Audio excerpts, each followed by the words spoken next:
وعلیکم السلام ډاکټر صاحب، ښه جوړ یې؟ زه بسم الله جان یم د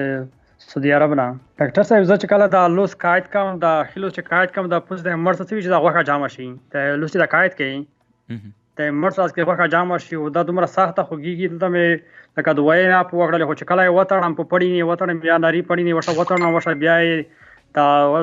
هدار د کارور شي خو بیا چې کله کور کم خوږېږي چې کور نه کم نه خوږېږي خو چې کور کم دومره ساه خوږېږي چې بیخي ساه خوږېږي د غوښه خوږېږي خدای شي دا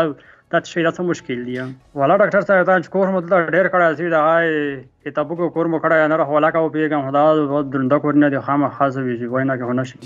ډاکټر ته لاړې که نه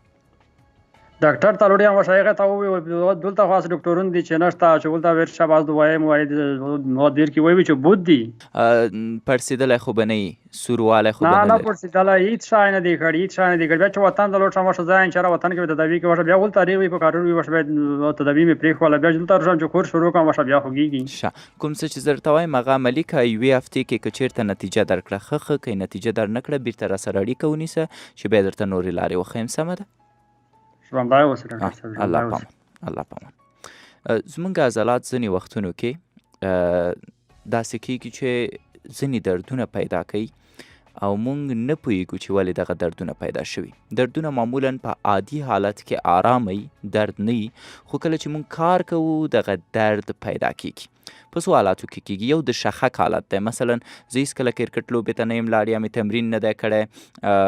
یا مې منډې نه دي والي یا مې ورزش نه دی کړی دفعتا د دې ځای نه ځم ننګرهار ته هلته ملګري وایي راځئ چې کرکټ وکړو کرکټ ته پورته کېږو د سهار نه تر مازدیګره پورې کرکټ کوو نو چې شپې وده کېږو سهار ته راجګېږو ګورو په ټول ځان مو درد او ټول ځان مو د خوځېدو نه وي حتی حرکت پرې نه شو کوی دې ته شخ پاتې کېدل وایي دا یوه مسله شوه دومه مسله ځینې وخت مونږ د حد نه ډېر فشار په خپل یوې عضلې راوړو او کیدای شي عضله وشکېږي او دغه شکېدل په طولاني شکل باندې کولی شي درد پیدا کړي مثلا یو نفر کلب شروع کوي ځي به اندام ته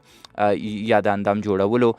کلب ته هلته تمرین کوي کله چې تمرین کوي په سهار چې راجګېږي یو څو ورځې دردونه وي د هغې ورځې نه وروسته بیا دردونه آرامېږي په مکمل ډول یا په مشخص ډول چې کله دردونه آرامه شوه د هغې نه وروسته بیا درد یوازې په هغه وخت کې په کوم وخت کې چې دا تمرین کوي د ډیر وخت لپاره دا دوامه خبره ده دریمه خبره هغه دردونه دي چې د کار په وخت رامنځته کیږي خو انسان هیڅ ترې نه کار نشي کولی که چیرته ډیر شدید وي بیا هغه د تداوۍ مرحله لري چې دوی ورته ما ویلې چې که چیرته په هغې حالت کې وي بیا راسره اړیکه ونیسه اوس دپاره د شپې له خوا نه یې غوړوه هغه که پارچ شي که په واسلینو وي که د زیتونو په تیلي کلکې غوړوه او ډیر ښی چې د مساجوه آهسته آهسته دا درته ډیره ګټه لري او کوم وخت کې چې درد کوي وزن کموه کوم کار چې کوي د هغې وزن کموه فکس د یوې هفتې دپاره یې غوړ که او مساج ورکوه مګی که چیرته د یوې هفتې پورې ښه شو